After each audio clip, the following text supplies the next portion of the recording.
നമസ്കാരം. മെട്രോ മാറ്റിനി ന്യൂസിലേക്ക് സ്വാഗതം. ജനപ്രിയ നായകനായി തിളങ്ങി നിൽക്കുന്ന വേളയിലായിരുന്നു നടി ആക്രമിക്കപ്പെട്ട കേസ് പുറത്തു വരുന്നത്.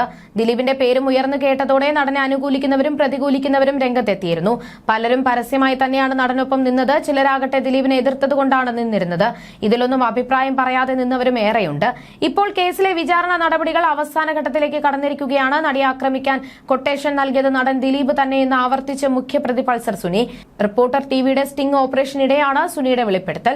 നടിയെ ആക്രമിക്കാനായി ദിലീപ് നൽകിയത് 1.5 കോടിയുടെ കൊട്ടേഷനാണെന്ന് സുനി പറയുന്നത്. ഇനി തനിക്ക് 80 ലക്ഷം രൂപയോളം കിട്ടാനുണ്ടെന്നും പൾസർ സുനി അവകാശപ്പെടുന്നു. എന്തുകൊണ്ടാണ് ദിലീപ് ഇത്തരം ഒരു കൊട്ടേഷനിലേക്ക് നീങ്ങിയതെന്നും മാധ്യമപ്രവർത്തകനോട് പൾസർ സുനി പറയുന്നുണ്ട്. നടിയെ ബലാത്സംഗം ചെയ്യാൻ 1.5 കോടി രൂപയാണ് ദിലീപ് തനിക്ക് പ്രതിഫലമായി വാഗ്ദാനം ചെയ്തത് എന്നതാണ് ഉൾപ്പെടെയുള്ള കാര്യങ്ങൾ ഒന്നാം പ്രതി തന്നെ നേരിട്ട് പറയുന്നത് ദൃശ്യങ്ങളിലൂടെ മലയാളികൾ കേട്ടു. ഇപ്പോഴിതാ ഇത്തരമൊരു റിപ്പോർട്ട് പുറത്തുവിട്ട റിപ്പോർട്ടർ ചാനലിനെയും മാധ്യമപ്രവർത്തകർ റോഷി പാലിനെയും അഭിനന്ദിച്ച അതിജീവിതയുടെ കുടുംബവും രംഗത്ത് വന്നിരിക്കുകയാണ്. സ്വന്തം ജീവിതം പണയം വെച്ച് നടത്തിയ മാധ്യമ പ്രവർത്തനമാണിതെന്നാണ് അതിജീവിതയുടെ ബന്ധു ഫേസ്ബുക്കിൽ കുറിച്ചത്. വാർത്ത പുറത്തു വന്നതിന് പിന്നാലെ വന്ന പല പോസ്റ്റുകളും റോഷി പാൽ എന്ന മാധ്യമ പ്രവർത്തകനെ വളരെയധികം വേദനിപ്പിക്കുന്നുണ്ടെന്നും ആത്മാർത്ഥമായ മാധ്യമ പ്രവർത്തനത്തിനോട് വെറുപ്പ് തോന്നിപ്പിക്കാവുന്നതാണ് എന്നും ഞങ്ങൾ മനസ്സിലാക്കുന്നുണ്ടെന്നും അദ്ദേഹം കുറിച്ചു. ഫേസ്ബുക്ക് കുറിപ്പിന്റെ പൂർണ്ണരൂപം ഇങ്ങനെയായിരുന്നു: പ്രിയപ്പെട്ട റോഷി പാൽ, നിങ്ങൾ ചെയ്ത അഭിമുഖത്തോട് ഞങ്ങൾ എന്നും നിങ്ങളോട് കടപ്പെട്ടിരിക്കുന്നു.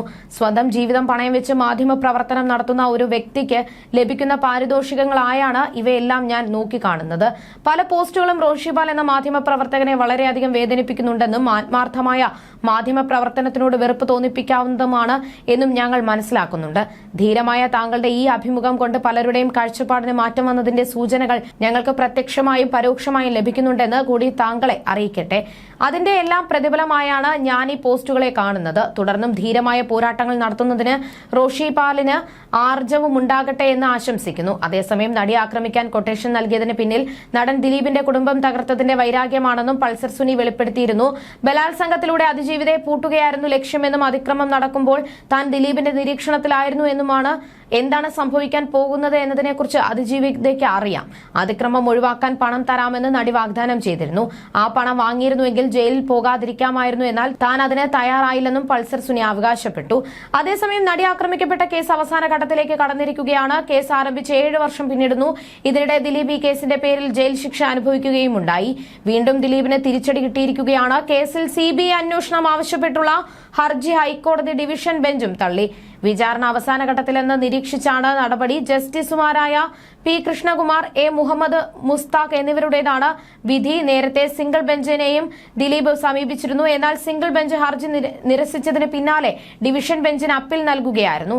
അതേസമയം സിംഗിൾ ബെഞ്ച് നടത്തിയ പരാമർശങ്ങൾ ഡിവിഷൻ ബെഞ്ച് റദ്ദാക്കുകയും ചെയ്തു. 2019 CBI അന്വേഷണം ആവശ്യപ്പെട്ട് ദിലീപ് ഹൈക്കോടതിയെ സമീപിച്ചത്. സുതാര്യവും പക്ഷപാതരഹിതവുമായ അന്വേഷണത്തിന് CBI അന്വേഷണം ആവശ്യമെന്നായിരുന്നു ദിലീപ് ഹർജിയിൽ ചൂണ്ടിക്കാട്ടിയത്. എന്നാൽ കഴിഞ്ഞ 6 വർഷമായി ഹർജി ദിലീപ് നൽകിയിട്ടെന്നും കേസിന്റെ പുരോഗതിയിൽ ദിലീപ് പോലും താൽപര്യം കാണിച്ചിരുന്നില്ല എന്നുമാണ്. അങ്ങനെ ഒരു കേസിൽ CBI അന്വേഷണം ആവശ്യമില്ലെന്നുമായിരുന്നു സർക്കാരിന്റെ നിലപാട്. 2017 ഫെബ്രുവരി 17 കൊച്ചിയിൽ ഓടുന്ന വാഹനത്തിൽ വെച്ച് നടി ആക്രമണത്തിന് ഇരയായത്. നടൻ ദിലീപ് ഉൾപ്പെടെ 9 പ്രതികളാണ് കേസിലുള്ളത്. ഗൂഢാലോചന കുറ്റം ചുമത്തിയായിരുന്നു ദിലീപിനെ പോലീസ് അറസ്റ്റ് ചെയ്തത്. കേസിൽ ദിലീപിനെതിരെ 10 തെളിവുകളുണ്ടെന്നായിരുന്നു അന്ന് പോലീസ് പറഞ്ഞത്. അറസ്റ്റിന് പിന്നാലെ ജാമ്യം ലഭിക്കുമെന്ന് ദിലീപ് പ്രതീക്ഷിച്ചെങ്കിലും 85 ദിവസങ്ങളോളം ജയിലിൽ കിടക്കേണ്ടി വന്നു. ഒടുവിൽ ഒക്ടോബർ 3 ദിലീപിന് ജാമ്യം ലഭിച്ചത്. അന്നു മുതൽ കേസുമായി ബന്ധപ്പെട്ട് മജിസ്ട്രേറ്റ് കോടതിയിലും ഹൈക്കോടതിയിലും സുപ്രീം കോടതിയിലുമായി 50-ന് മുകളിൽ ഹർജികളാണ് നൽകിയത്. ലക്ഷങ്ങൾ ഫീസായി നൽകി ഇന്ത്യയിലെ തന്നെ പ്രബലരായ വക്കീലന്മാരെ നിയോഗിച്ചായിരുന്നു ദിലീപ് ഈ ഹർജികളെല്ലാം സമർപ്പിച്ചത്. ആദ്യം നടി ആക്രമിക്കപ്പെട്ട കേസിലെ ദൃശ്യങ്ങൾ ആവശ്യപ്പെട്ടും രേഖകൾ ആവശ്യപ്പെട്ടുമെല്ലാം ദിലീപ് ഹർജികൾ നൽകി. പിന്നീട് പ്രതിപട്ടികയിൽ നിന്നും ഒഴിവാക്കണമെന്നും കുറ്റവിമുക്തനാക്കണമെന്നും ആവശ്യപ്പെട്ടാണ് കോടതിയിലെത്തിയത്. ഈ വിടുതൽ ഹർജി പിന്നീട് നിയമോപദേശത്തിന്റെ അടിസ്ഥാനത്തിൽ ദിലീപ് പിൻവലിക്കുകയായിരുന്നു. സംവിധായകൻ ബാലചന്ദ്രകുമാറിന്റെ വെളിപ്പെടുത്തലും തുടർന്ന് കേസിൽ തുടരന്വേഷണം നടത്താനുള്ള തീരുമാനത്തിനെതിരെയും ദിലീപ് കോടതിയിലെത്തിയിരുന്നു. കേസിൽ വിചാരണ വൈകുമെന്ന് ആരോപിച്ചതടക്കം ദിലീപ് ഹർജി നൽകിയിട്ടുണ്ട്. എന്നാൽ ഇതെല്ലാം ദിലീപിന്റെ തന്ത്രങ്ങൾ മാത്രമാണെന്നും വിചാരണ വൈകുമെന്ന് ആരോപിച്ചുള്ള ഹർജി അടക്കം മനഃപൂർവ്വം കേസ് വൈകിപ്പിക്കാനുള്ള നടന്റെ ശ്രമങ്ങളുടെ ഭാഗമാണെന്നും സർക്കാർ ഹൈക്കോടതിയെ അറിയിച്ചിരുന്നു. തുടരെയുള്ള ഹർജികളിൽ അതിജീവിതയും നടനെതിരെ രംഗത്തെത്തിയിരുന്നു. അതേസമയം നടിയെ ആക്രമിക്കാനായി ദിലീപ് നൽകിയത് 1.5 കോടിയുടെ കൊട്ടേഷനാണെന്നാണ് സുനി കുറച്ചു ദിവസങ്ങൾക്ക് മുൻപ് ഒരു ചാനലിന്റെ സ്റ്റിംഗ് ഓപ്പറേഷനിലൂടെ വെളിപ്പെടുത്തിയത്. ഇനി തനിക്ക് 80 ലക്ഷം രൂപയോളം കിട്ടാനുണ്ടെന്നും പൾസർ സുനി അവകാശപ്പെടുന്നു. എന്തുകൊണ്ടാണ് ദിലീപ് ഇത്തരമൊരു കൊട്ടേഷനിലേക്ക് നീങ്ങിയതെന്നും മാധ്യമപ്രവർത്തകനോട് പൾസർ സുനി പറയുന്നുണ്ട്. അതോടൊപ്പം തന്നെ കേസിലെ നിർണായക തെളിവായി മാറിയേക്കാവുന്ന ദൃശ്യങ്ങൾ പകർത്തിയ മൊബൈൽ ഫോണും മെമ്മറി കാർഡും സുരക്ഷിതമായിരിക്കുന്നുണ്ടെന്നും അദ്ദേഹം വ്യക്തമാക്കി. എന്നാൽ അത് എവിടെയാണെന്ന് തുറന്നു പറയാൻ പൾസർ സുനി തയ്യാറായില്ല. മെമ്മറി കാർഡിലെ ദൃശ്യങ്ങളുടെ ഒന്നിലേറെ പകർപ്പുകൾ എടുത്തിട്ടുണ്ടെന്ന നിർണായക വെളിപ്പെടുത്തലും ഒന്നാം പ്രതി നടത്തുന്നുണ്ട്. പകർപ്പുകൾ പോലീസിന്റെ കൈവശമുണ്ടെങ്കിലും യഥാർത്ഥ മെമ്മറി കാർഡ് കണ്ടെത്താൻ പോലീസിന് സാധിച്ചിരുന്നില്ല. വിചാരണ അവസാന ഘട്ടത്തിൽ എത്തി നിൽക്കുന്ന സാഹചര്യത്തിൽ പൾസർ സുനിയുടെ വെളിപ്പെടുത്തൽ പ്രോസിക്യൂഷന് സഹായകരമാകുന്ന തെളിവായി മാറുമെന്നാണ് പ്രതീക്ഷിക്കുന്നത്. തന്നെ ആക്രമിക്കരുതെന്ന് നടി കരഞ്ഞു പറഞ്ഞിരുന്നുവെന്ന വെളിപ്പെടുത്തലും സുനിയുടെ ഭാഗത്തു നിന്നും ഉണ്ടായിട്ടുണ്ട്. എന്താണ് സംഭവിക്കാൻ പോകുന്നത് എന്നതിനെക്കുറിച്ച് അതിജീവിതയ്ക്ക് അറിയാമായിരുന്നു. തന്നെ ആക്രമിക്കാതിരുന്നാൽ എത്ര പണം വേണമെങ്കിലും നൽകാമെന്ന് നടി പറഞ്ഞു. എന്നാൽ അതിന് ഞാൻ തയ്യാറായില്ല. ആ പണം വാങ്ങിയിരുന്നുവെങ്കിൽ ഇന്നിപ്പോൾ ജയിലിൽ പോകാതെ സുഖമായി കഴിയാമായിരുന്നു. എന്നാൽ അതിലും വലിയ ഓഫർ കൊട്ടേഷൻ നൽകിയവർ തന്നു. സ്വാഭാവികമായ ദൃശ്യങ്ങൾ എടുക്കാൻ സമ്മതിച്ചില്ലെങ്കിൽ ഫ്ളാറ്റിൽ കൊണ്ടുപോയി കൂട്ടബലാത്സംഗം ചെയ്യുമെന്ന് ഭീഷണിപ്പെടുത്തിയതായും പൾസർ സുനി പറയുന്നു. നടിയെ ബലാത്സംഗം ചെയ്യാൻ 1.5 കോടിയുടെ കൊട്ടേഷനാണ് ദിലീപ് നൽകിയത്. ബലാത്സംഗം പകർത്താനും നിർദ്ദേശിച്ചു. എന്താണ് ചെയ്യാൻ ഉദ്ദേശിച്ചത് എന്ന് അതിജീവിതയ്ക്ക് അറിയാം.